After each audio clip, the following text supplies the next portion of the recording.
तरीका घुमा के दिखा दे के ई देखे के ई बड़ा कमाल खातिर तोहरा के दुनिया में भेजौले के इनाम रहे नहीं ओकरा बस में सोरहो सिंगार सजल सोरहो बरिया बुझाला जैसे वैसे चांदी सजौले बड़े। सर वो पवन सिंह के आवाज में ई सब डायलॉग बोल रहल बनी रहुआ बहुत दिन से पवन सिंह के एगो कोनो गाना सुनाई ना जी।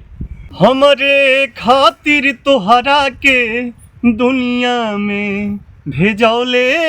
बड़े हैं बाबा वो आवाज पवन सिंह के हूबहू दिखेगा आपको। बड़ी फुर्सत से तोहरा के बनौले बने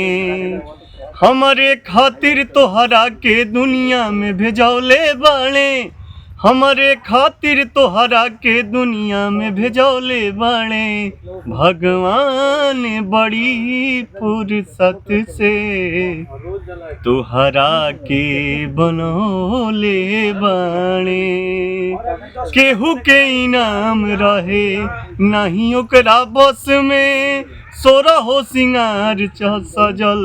सोरहो बरस में हुस्न के जादू अदा के मंत्र तोह पे चलौले बने हुस्न के जादू अदा के मंत्र तोह पे चलौले बने भगवान बड़ी फुर्सत से तोहरा के बनौले बने। अरे उठावा तोहार जैसे बाबा भोर के किरनिया अखिया में प्यार के समाइल बा दुनिया बिंदिया बुझाला जैसे वैसे चांद सजौले बने बिंदिया बुझाला जैसे वैसे चांद सजौले बने भगवान बड़ी फुर्सत से तोहरा के बनौले बने भगवान बड़ा फुर्सत से तोहरा के बनौले बाड़े। पवन जी के आवाज में बड़ा जोरदार ही गाना रहे। जब ये गाना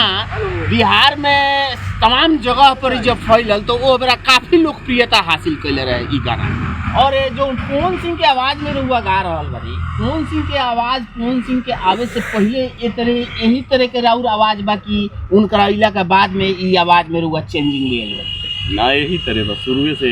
शुरू से यही तरह के रहुआ आवाज है। देखल जाए तो पवन सिंह से काफी मिलता जुलता आवाज लगा तो एगो और गाना कोनो भोजपुरी में पवन सिंह के सुना दिया। जी जी अजब भेटई बेला कइल तो